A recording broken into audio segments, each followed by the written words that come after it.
redenção, o sacrifício, se atualizará, maior mistério. O Senhor esteja convosco. Ele está no meio de nós. Proclamação do Evangelho de Jesus Cristo segundo Lucas. Glória a vós, Senhor.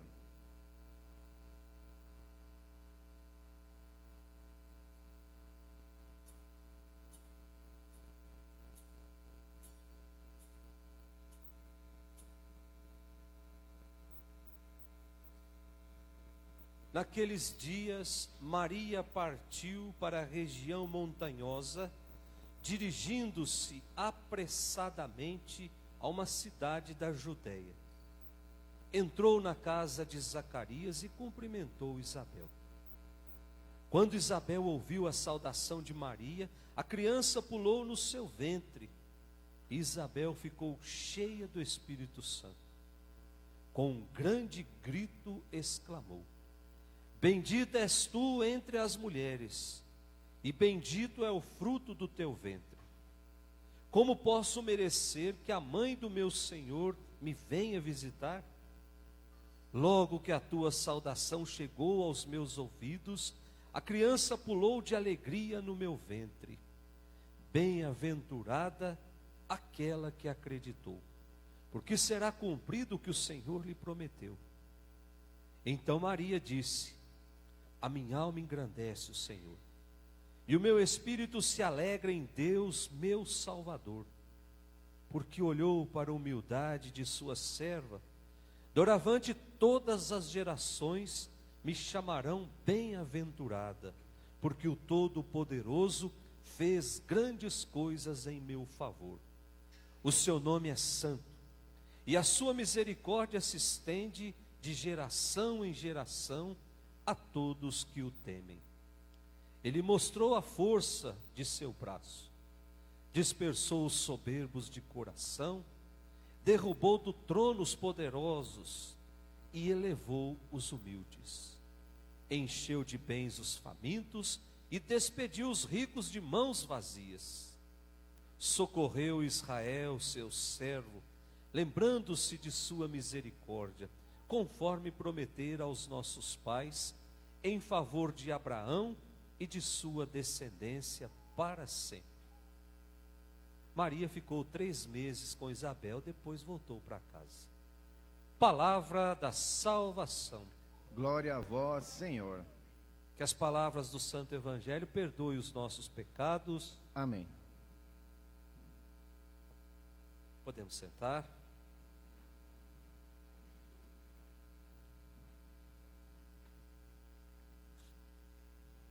Caríssimos irmãos que nos assistem pelas redes sociais, hoje a igreja nos convida a celebrarmos uma solenidade. O título aí do nosso jornalzinho está: Solenidade da Assunção de Nossa Senhora. É sempre bom a gente ficar lembrando que Assunção de Nossa Senhora é diferente de ascensão de Jesus. As duas palavras são parecidas, mas existe uma grande diferença entre ascender e ser assunto. Ascender ao céu é ir para o céu sozinho. A festa que nós celebramos lá no tempo da Páscoa, a festa da ascensão de Jesus ao céu, é o momento em que Jesus sobe para o céu sozinho, porque Jesus é Deus, e Deus vai para o céu sozinho. Quem não é Deus é levado para o céu, então é assunto ao céu. Maria, ela foi levada ao céu, depois de uma vida totalmente dedicada a Deus nesse mundo. E a igreja é ousada em dizer que Maria foi para o céu de corpo e alma. A terra não conheceu a corrupção do corpo de Maria. Maria não foi para um túmulo, foi sepultada e a carne apodreceu. A igreja ensina que não. que Maria, depois de viver uma vida totalmente comprometida com o reino de Deus, no dia que ela dormiu nesse mundo, ela foi colocada no colo e levada em corpo e alma para o céu. Portanto, nós somos convidados hoje a meditarmos, a refletirmos sobre a Virgem Maria. Meus irmãos, essa festa que nós estamos celebrando hoje, ela faz parte de um conjunto de verdades que a igreja ensina sobre Nossa Senhora. Essas verdades são verdades sobre as quais não se pode pairar dúvida nenhuma. São verdades infalíveis, são verdades imutáveis. E são verdades contidas na revelação divina, de uma maneira implícita ou de uma maneira explícita. E essas verdades na igreja têm um nome específico para essas verdades. Nós chamamos de dogmas. O que é um dogma?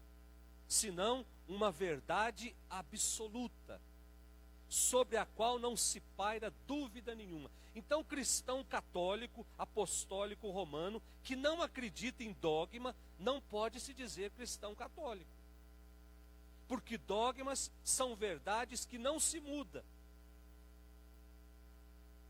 Então, nós temos muitas verdades que não se mudam na nossa igreja. Mais ou menos 40 verdades. É lógico que nós não vamos falar de todas elas aqui. Mas, por exemplo, nós temos verdades absolutas que nós afirmamos sobre Deus que não pode ser mudada. Por exemplo, Deus existe. Quando nós afirmamos para o mundo que Deus existe, não se pode pairar dúvida nenhuma sobre isso. Que Deus é um só. Que Deus é eterno. Nós temos verdades sobre Jesus Cristo. Quais são as verdades sobre Jesus Cristo que nós afirmamos para o mundo inteiro e que não se pode mudar? Que Jesus Cristo é Filho de Deus. Que Jesus possui duas naturezas, a natureza humana e a natureza divina. Nós temos verdades sobre a criação, nós temos verdades sobre a natureza, sobre a Santíssima Trindade, e nós temos verdades sobre Nossa Senhora, sobre a Virgem Maria. E sobre essas verdades nós podemos até falar um pouquinho de cada uma delas. São 4 verdades que a igreja nos ensina sobre Nossa Senhora.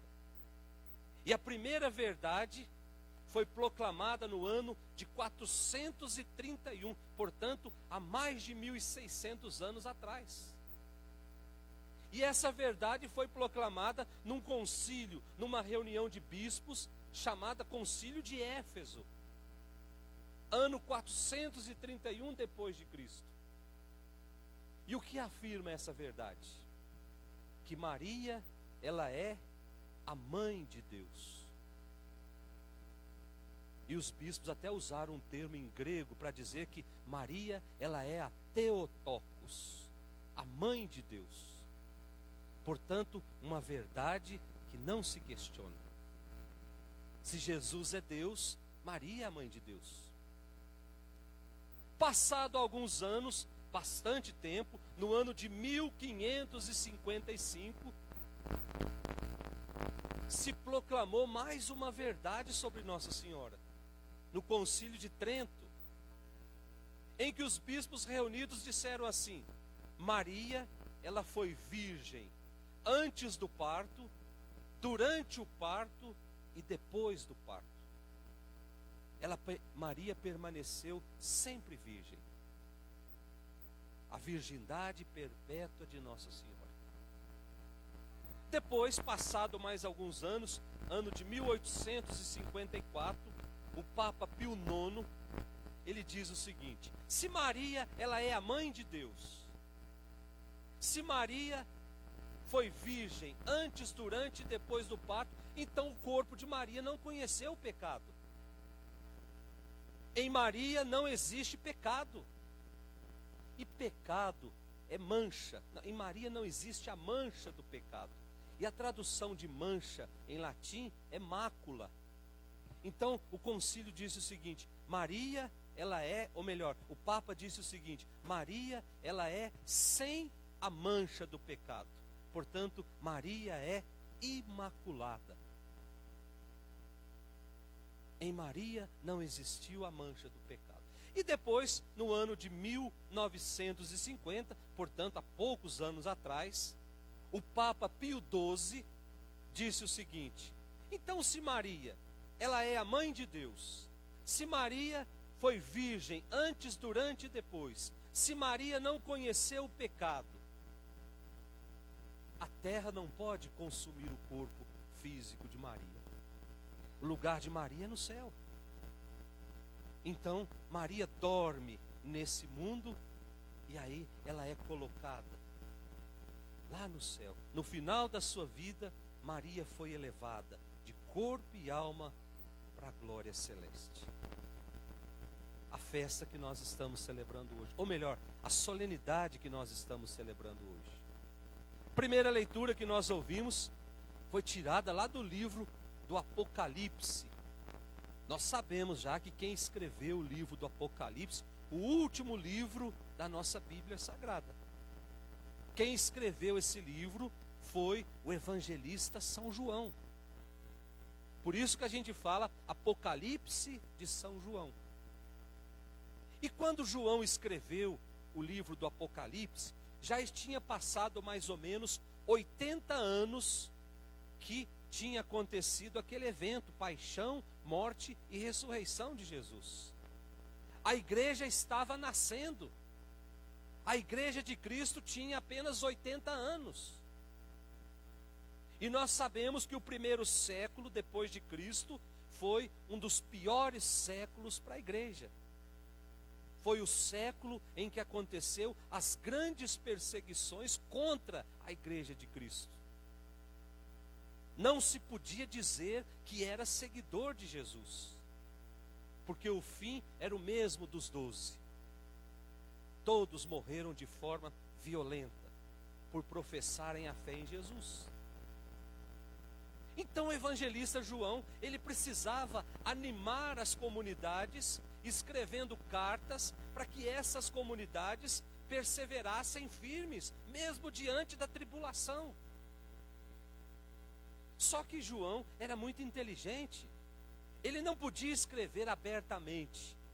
Então o que João fazia? Ele começou a usar figuras para designar determinadas coisas.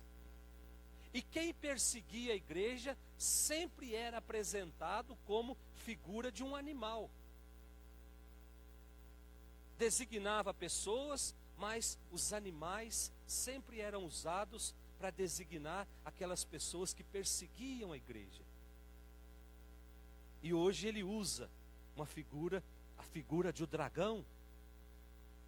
O dragão, certamente, fazendo referência ao Diocleciano, que estava perseguindo a igreja, ao Império Romano. A mulher, sempre João usa como referência para a igreja que estava nascendo. Frágil, o novo Israel que estava nascendo. E diz a primeira leitura que o dragão se coloca diante dessa mulher. Ou seja, o perseguidor está diante da igreja de Cristo que estava nascendo. E essa igreja, diz São João, estava grávida, estava para dar à luz, ou seja, os nascidos pelo batismo. Essa nova humanidade que passa pelas águas do batismo é a humanidade que iria revolucionar a história. Portanto, essa nova humanidade precisa deixar de existir. Então o dragão está de frente a essa nova humanidade, pronto para devorar. O perseguidor, o destruidor, quer consumir esse recém-nascido. Mas, diz a primeira leitura, o dragão não terá a última palavra. O poder de Deus entra em ação para proteger essa mulher, para proteger essa igreja, para proteger essa nova humanidade. Depois a segunda leitura, tirada lá da carta de São Paulo aos Coríntios, o capítulo 15. Não está escrito aí nessa carta, mas nós podemos perceber, de acordo com os escritos de São Paulo, que a Assunção, ela é uma forma privilegiada de ressurreição. Não está escrito, mas nas entrelinhas a gente consegue ver. Aliás, todo o capítulo 15 da primeira carta de São Paulo aos Coríntios é uma grande demonstração e uma longa demonstração da ressurreição. E esse trecho que nós lemos hoje, São Paulo apresenta como que uma espécie de genealogia da ressurreição, em ordem de prioridade. Quem vai participar desse grande mistério? E aí ele diz: primeiro foi Cristo, o primogênito, o primeiro. Jesus, que é o princípio dessa nova humanidade. Meus irmãos, nós nascemos de Jesus. Essa nova humanidade passa pela experiência com Jesus. Portanto, Jesus foi o primeiro a ressuscitar, diz a primeira leitura. Diz a segunda leitura: o Adão, o novo Adão, ele faz questão de dizer. Esse novo Adão que é diferente do antigo Adão. O primeiro Adão levou a humanidade para a morte, levou a humanidade para a desobediência. Jesus, o novo Adão, ele conduz a humanidade para a vida. Depois, diz a segunda leitura, aqueles que pertencem a Cristo. Como é que nós temos certeza que nós pertencemos a Cristo? Qual é a certeza que nós temos? Pelo batismo. O batismo nos faz participantes dessa grande comunidade e nos faz membros desse corpo e nos faz pertencentes a Cristo. Então, Jesus ressuscita primeiro. Depois, aqueles que pertencem a Cristo, nós. Mas pertencer a Cristo não é só ser batizado. Isso é muito fácil, porque nós batizamos só as crianças. Pertencer a Cristo é fazer opção por Cristo. É viver a vida que Cristo viveu no dia de hoje. É amar como Cristo amou no dia de hoje. É doar-se aos outros como Cristo se doou. Isso é pertencer a Cristo. E aí a segunda leitura diz: depois de tudo isso começa a destruição. E o último inimigo a ser destruído é a morte. São Paulo faz questão de dizer que a morte vai ser destruída. E aí nós podemos nos perguntar: se a morte vai ser destruída, por que nós morremos? É muita ingenuidade pensar assim, né, gente? A nossa morte física, ela é o passaporte para o céu. Ninguém vai para o céu, exceto Maria, mas ela precisou dormir nesse mundo. A nossa morte física, ela precisa acontecer, por quê? Porque nós morremos para nascer de novo. Morremos para as coisas desse mundo para nascer para a vida eterna. Não tem como ir para o céu se não morrer para esse mundo. E aí quando São Paulo vem dizer que esse inimigo, a morte, precisa ser destruída, não é a morte física. A morte física nunca vai ser destruída. Ela vai nos destruir, vai destruir o nosso corpo corruptível. A morte que São Paulo está querendo dizer, ou faz questão de dizer nessa segunda leitura, é a morte espiritual. É a morte que faz com que eu perca totalmente a minha amizade com Deus. É a morte que levou o primeiro Adão à humanidade a perder a amizade com Deus, a querer ser maior do que Deus, a não colocar Deus no devido lugar na sua vida. Essa morte precisa ser destruída. Se nós não destruirmos essa morte, ela vai nos consumir. Olha como é que o mundo está hoje, gente. Essa morte parece que está prevalecendo. Quando faz o censo A gente fica preocupado, nossa, como os evangélicos cresceram no nosso Brasil. A igreja não está preocupada com os evangélicos, não. Nós estamos preocupados com o número de pessoas que diz que não tem mais religião, que estão matando Deus. Tem um filósofo chamado Nietzsche, que ele diz o seguinte: se Deus não morreu, nós vamos dar um jeito de matá-lo. E essa humanidade está matando Deus, está tirando Deus dos seus relacionamentos, está tirando Deus de dentro da família, está tirando Deus dos nossos colégios, está tirando Deus das nossas relações de amizade. E aí nós vamos ficando com vergonha de falar de Deus para as pessoas, porque o encardido já fez questão de semear essa semente no nosso coração, e sem prestar atenção, nós estamos cultivando essa semente. Toda vez que nós escondemos quem de fato nós amamos, todas as vezes que nós temos vergonha de falar da nossa fé para os outros, nós estamos cultivando essa sementinha que o encardido já colocou no nosso coração. E aí nós vamos matando Deus aos poucos. E São Paulo está dizendo: essa morte precisa ser destruída. Essa semente do inferno que está plantada no nosso coração, nós precisamos arrancar o quanto antes, para que ela não cresça, para que ela não impeça que as sementes boas ali cresçam e dê frutos. Meus irmãos, vamos pedir para Deus essa graça, nessa Eucaristia que nós estamos celebrando.